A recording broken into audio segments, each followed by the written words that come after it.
J'ai à cœur de partager un sujet avec vous vraiment sensible au niveau de la relation à notre père. Donc, dernier cercle de lune qu'on a eu, c'était le thème qui était abordé. Et ça a été vraiment riche parce que c'est un sujet, premièrement, qu'on aborde très peu, du moins en profondeur. Et ça révèle beaucoup de choses sur notre féminité, ça révèle beaucoup de choses sur les différents blocages qu'on a à l'intérieur de nous, ça révèle beaucoup de choses sur la nature de notre féminité. Quand on approfondit notre relation au père, à la figure paternelle, à notre relation à notre père. C'est très sensible pour la plupart des femmes et c'est ce que j'ai à cœur de partager avec vous et la raison pourquoi c'est si important dans un processus de guérison féminine, la raison pourquoi c'est si important dans un processus de reconnexion à notre pouvoir, à notre womb, c'est que notre père, c'est notre premier principe masculin. Donc, qu'est-ce que ça veut dire? Ça veut dire que chaque femme, quand on est une enfant, on apprend à grandir, à devenir une femme tranquillement. Et notre première stabilité au niveau du principe masculin, de la figure masculine, c'est littéralement notre père. Donc, notre père, il vient forger toute notre relation au principe masculin qui est là à l'intérieur de nous et comment on apprend à naviguer à travers ça dans notre relation à nous-mêmes. Donc, le premier principe masculin forge après notre relation à tous les autres principes masculins qu'on peut rencontrer dans notre vie. Donc, c'est vraiment très, très, très important de comprendre à quel point c'est fondamental dans notre identité féminine et dans notre rapport à la relation à l'homme. Donc, quand on n'arrive pas à les voir et ouvrir la porte de ces espaces-là plus profonds à l'intérieur de nous, c'est comme si on n'arrive pas à comprendre, après ça, tous les patterns qui se reproduisent dans nos relations avec les hommes. Et donc, la plupart des femmes, on a eu des relations pas nécessairement harmonieuses avec notre père, ou du moins si c'était convenablement OK. Il y avait beaucoup de non-dits, beaucoup de difficultés à transmettre les choses, à partager. Ou sinon, c'est des pères absents, c'est des pères qui sont très bloqués, c'est toutes sortes de types de pères. Donc, après ça, nous, cette première relation-là, cette première expérience-là qu'on a, vraiment vient, après ça, teinter toute notre expérience à la sexualité, à notre intimité sexuelle et teinter toute l'expérience qu'on a dans nos relations amoureuses, dans nos relations affectives, dans nos dépendances affectives, dans notre refus du principe masculin et donc par conséquent dans le refus de notre féminité parce que c'est juste une danse et une polarité. Donc ça vient énormément affecter qui on est au plus profond de notre être. Et donc il y a plusieurs niveaux à ça. Le premier niveau, c'est les séquelles qui restent dans la relation avec notre père, peu importe comment elle est formée, c'est vraiment important d'être capable d'en devenir consciente. Parce que quand on en devient consciente, après ça, on est capable d'avoir une distance par rapport à ces blessures-là, à ces patterns-là ou à ces manques-là. Puis ça vient beaucoup révéler toute la blessure ou la faille qu'on a dans notre relation à l'homme, au principe masculin, dans notre vie, mais dans la vie versus toute notre relation à notre féminité en nous et dans la vie.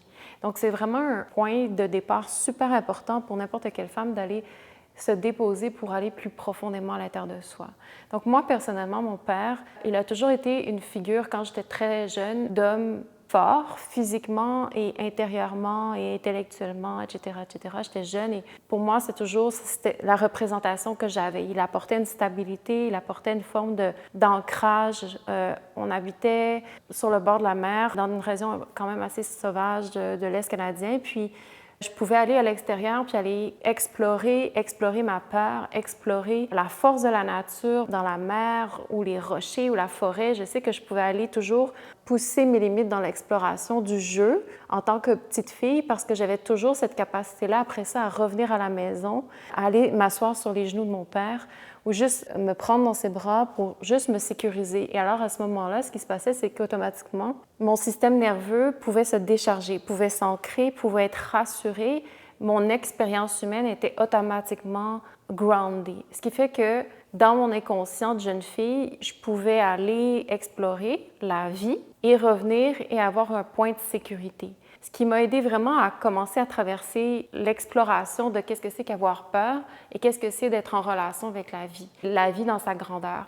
Ça, c'était quand j'étais très petite. Et après, mes parents se sont séparés. Ma mère est déménagée en ville, donc une grande ville. Puis mon père, lui, il est parti à l'international. Donc pour moi, ça a été une profonde déchirure parce que, premièrement, juste du fait de la séparation, c'est comme si, dans ma jeunesse, j'avais cette impression que ma mère faisait sa fonction de mère et mon père faisait sa fonction de père à un niveau du moins qui était convenable pour que je puisse relaxer en tant que petite fille, explorer la vie, etc., etc. Et donc, quand ma mère est arrivée en ville et mon père a quitté, pour moi, c'était une fracture de la complémentarité de ces deux rôles-là dans ma vie. J'avais 9 ans et mon père a quitté. Pour moi, c'était comme si j'étais abandonnée dans la jungle urbaine et puis que ma mère, elle, laissée à elle-même, elle n'avait pas du tout ce qu'il me fallait pour combler le vide que mon père, lui, représentait.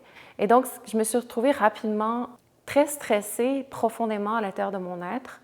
Je me suis retrouvée à être beaucoup en panique parce que je cherchais une forme de stabilité dans un monde où la société, la culture a vraiment cette intention de prendre toujours quelque chose de nous. La société a toujours cette intention de vouloir nous amener quelque part, faire quelque chose de nous mouler dans un système, dans des conventions et qui ne sont pas nécessairement en accord avec notre nature profonde, avec notre essence profonde.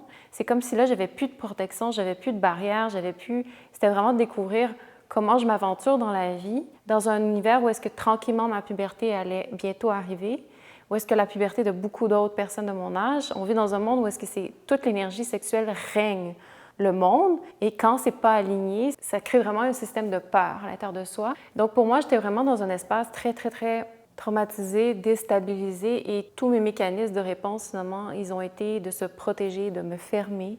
Et à un certain niveau, cette expérience-là vraiment traumatisante a beaucoup teinté après ça ma relation à l'homme, c'est-à-dire j'ai cherché continuellement à trouver dans l'homme une forme de stabilité puis de protection, peu importe si j'avais une réelle connexion profonde avec l'individu. Pour moi, c'était juste, est-ce que je peux trouver une protection, un abri, un point stable, quelque chose qui va juste m'empêcher d'être trop avalée par le monde, un refuge. Donc, est-ce que ça, c'est vraiment aligner ma vie, aligner ma sexualité, aligner qui je suis, ou c'est plutôt une réponse de peur, une réponse du manque de cette stabilité en relation avec mon premier principe masculin? Vous voyez ce que je veux dire? Donc, mon point, c'est de dire qu'après ça, toutes mes relations à l'homme, c'était de trouver un espace où est-ce que je pouvais être stable. C'était jamais d'avoir l'espace pour découvrir qui je suis et quelle est la connexion que je cherche réellement à avoir dans l'homme, parce que par défaut, il n'y avait pas d'espace pour cette découverte-là, cette exploration-là. Par défaut, c'était juste, je veux être protégée. C'était juste ça que je cherchais, protégée de plein de choses à des niveaux plus profonds. Mais mon point, c'est de dire que tout de suite, ma relation était teintée de cette façon-là, qu'il n'y avait pas d'espace pour d'autres choses. Et rapidement, pour moi, la vie, les années passant, est devenue quelque chose de très frustrant. Il y avait une douleur très profonde à l'intérieur de moi que je n'arrivais pas nécessairement à comprendre, qui était vraiment à un niveau existentiel. Une colère, une frustration, une souffrance, une peur, un mélange de tout ça dans mon cœur, quelque chose de très, très, très fermé, mais de vraiment douloureux parce que la relation à notre premier principe masculin, ça nous dicte aussi la relation à un niveau plus profond à l'intelligence de la vie, à l'ordre de la vie, au principe masculin directeur de la vie au sens large. Et pour moi, ce que ça faisait tranquillement quand je grandissais dans mon adolescence, parce que mon père, il est revenu beaucoup plus tard, c'est vraiment que j'arrivais plus à croire que la vie fait du sens, parce que le fait que mon père a quitté, puis là, c'est pas pour parler contre mon père, j'ai énormément de respect pour mon père, c'est parler de l'effet. Et ce traumatisme-là à l'intérieur de moi, ce qu'il a créé à un niveau profond, à un niveau inconscient, c'est que quand tu as l'expérience d'avoir reçu cette stabilité-là, à quelque sorte, et que là, tout d'un coup, elle t'est retirée, et qu'il n'y a pas une compréhension logique de pourquoi, c'est comme si inconsciemment, le traumatisme qui vient incruster profondément dans la blessure, dans la tension, c'est comme si soudainement on ne mérite pas d'être protégé. C'est comme si soudainement on ne mérite plus d'être aimé. C'est comme si là, la vie, à quelque part, mais là, je parle vraiment à un niveau inconscient, ce que ça crée à l'intérieur.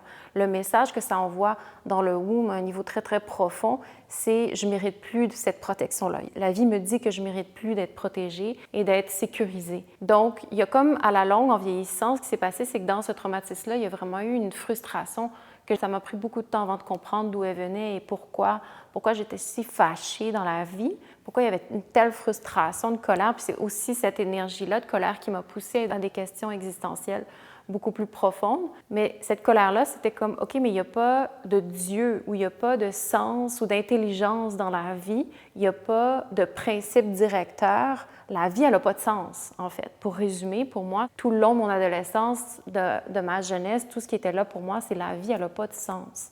Au sens vraiment profond, littéral. La vie ne fait pas de sens. Mais c'est une blessure vraiment profonde. C'est facile de la dire en mots, mais quand on l'expérimente viscéralement, c'est vraiment une blessure qui touche au plus profond des viscères de notre être de mon womb et ça teinte après ça dans les relations sexuelles, dans les relations intimes. C'est comme s'il y a toujours un mensonge quelque part dans la relation où je ne peux pas avoir confiance. Je ne peux pas avoir confiance en l'autre. Je ne peux pas avoir confiance en qui que ce soit. Et toutes mes relations, en fait, c'était je vais donner juste un petit peu avant que mon cœur ouvre pour être sûre que je sois complètement protégée. Donc, je vais m'assurer que l'autre personne m'aime, mais que moi, jamais je suis dans un espace de vulnérabilité parce que sinon, j'expose quelque chose dans un univers dans lequel j'ai pas confiance parce qu'il n'y a pas de sens, il n'y a pas de principe directeur.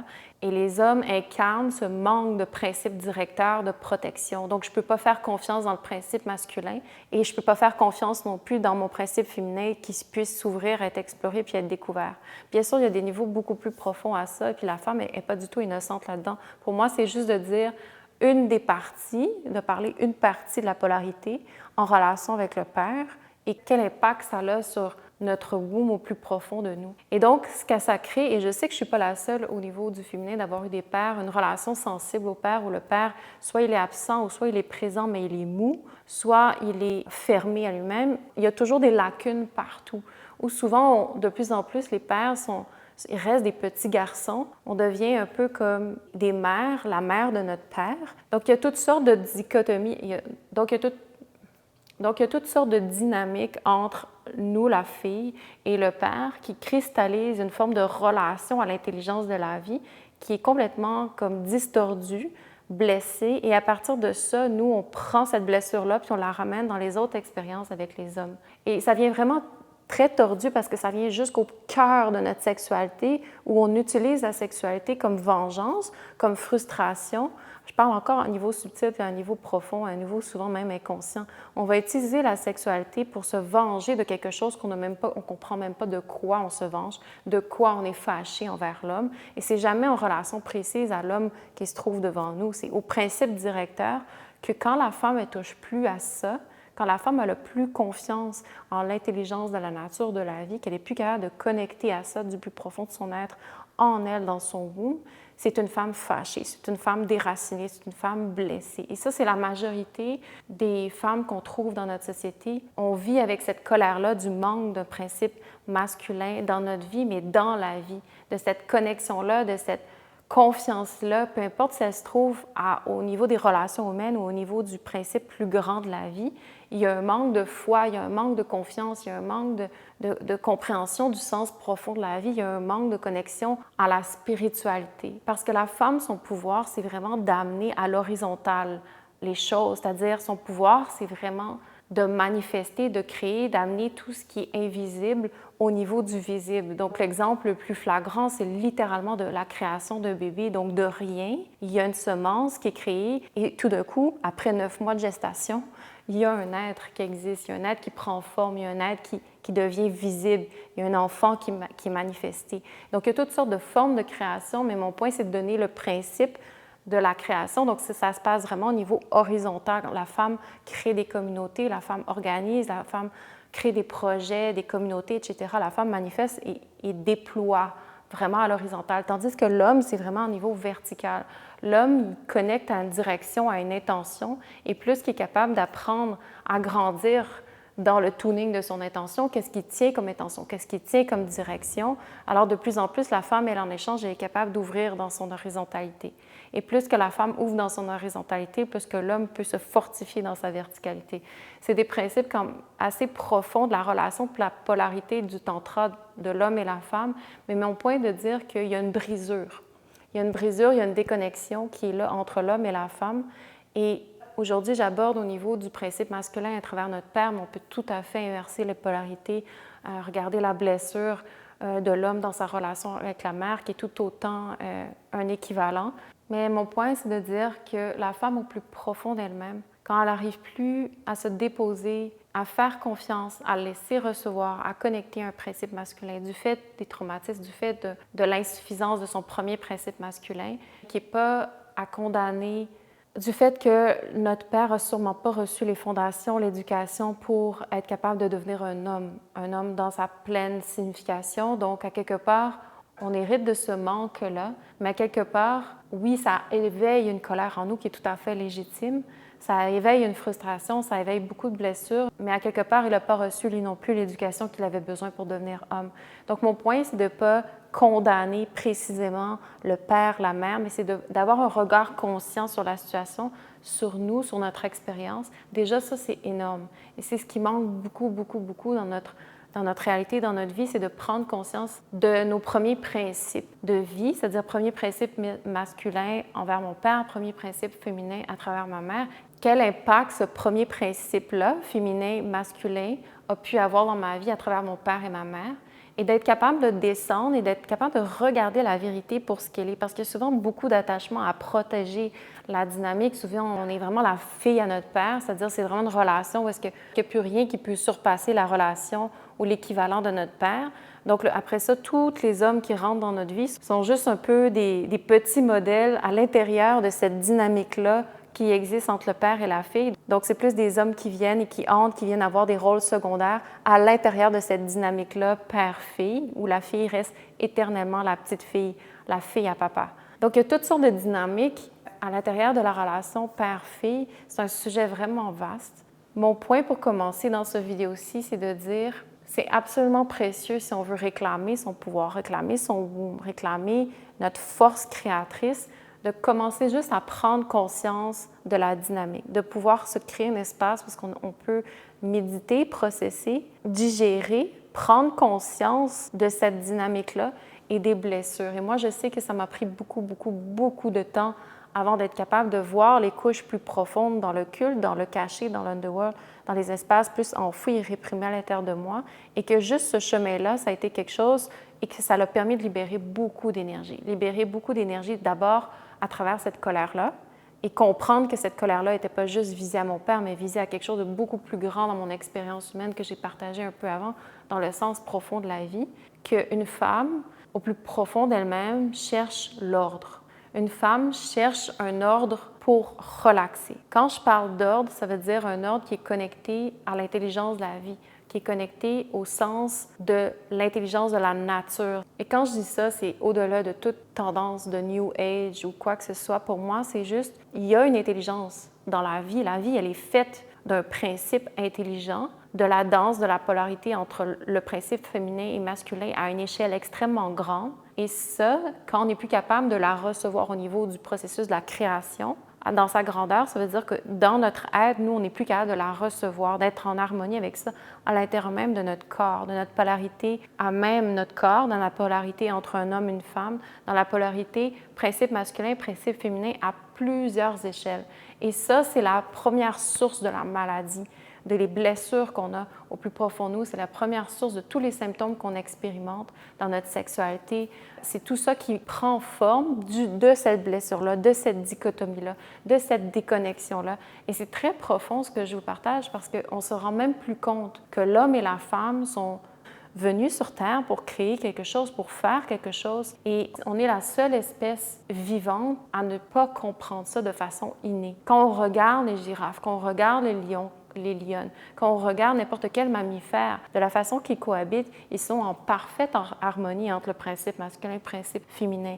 Il n'y a vraiment que dans l'espèce humaine que maintenant c'est devenu une guerre des sexes, une guerre où est-ce que la sexualité, plutôt que devenir une création, devenir un processus créatif, c'est devenu un processus de destruction, là où la femme et l'homme s'utilisent pour se venger, pour se détruire, pour prendre l'un de l'autre. Donc, c'est très profond parce que la blessure, à ce moment-là, elle est excessivement profonde dans le cœur, dans notre être, parce qu'on n'est plus capable d'avoir confiance en la vie, d'avoir confiance dans la rencontre entre l'homme et la femme, d'avoir confiance dans qui on est dans notre féminité, d'avoir confiance nulle part, en fait. Donc, la colère, elle est légitime à un certain niveau. Et quand on continue d'approfondir dans cette énergie-là et qu'on ne reste pas juste dans la colère pour rester dans la colère, fâché contre le patriarcat, puis se fâcher contre notre propre père, mais de canaliser cette énergie-là en juste descendant plus profondément. Qu'est-ce qui est à la racine de cette colère-là? Pourquoi je me sens comme je me sens? Est-ce que les choses font du sens autour de moi dans ma relation avec les hommes que j'ai? Est-ce que ma relation fait du sens dans comment je me sens au niveau de ma sexualité? C'est quoi le but de ma sexualité, etc., etc. Et une des pistes que je vous invite, c'est vraiment de prendre le temps de faire la paix, de créer un espace pour la relation qu'on a eue avec notre père. Pas d'une façon négative, pas d'une façon pour vraiment condamner notre père, mais vraiment pour voir la vérité dans son état pur. Juste regarder la vérité et descendre. Quelle est la dynamique que j'ai eue, que j'ai reçue, les manques, quel traumatisme ça a créé en moi, quelles répercussions ça a eu dans ma vie, comment ça a affecté la sexualité, ma sexualité, quelle forme de sexualité j'ai avec les hommes, etc., etc. Et comment tout ça vient m'affecter dans mon énergie à moi vitale. Comment je me sens, moi, dans ma relation à l'homme et comment ça vient affecter tous les mécanismes de compensation dans ma vie. Donc, vous voyez, c'est vraiment un sujet super profond et sensible. Et mon invitation, c'est vraiment de vous permettre d'avoir un regard le plus possible neutre et de regarder les choses qu'est-ce qu'elles sont en commençant à ressentir dans le corps. Donc ça commence en descendant à l'intérieur de soi, en se permettant de juste pouvoir méditer sur cette vérité-là, puis prendre le temps de discerner les choses. Et donc ça se fait couche par couche et ces tensions-là, souvent, sont profondes. Donc ça demande vraiment une assise, une stabilité, d'avoir un safe space pour le faire. Si c'est quelque chose qui vous intéresse, je vous invite fortement aux classes Origin Yoga qu'on offre maintenant en ligne et permettent littéralement de pouvoir entrer dans son corps et de relaxer consciemment et de créer un espace où est-ce qu'on peut descendre, méditer et aller dans la réalité de nos tissus plus profonds, là où se trouvent les nœuds, les blocages et les traumatismes qu'on vit, et tranquillement amener une conscience pour permettre une relaxation qui ouvre sur les dimensions plus profondes de notre être.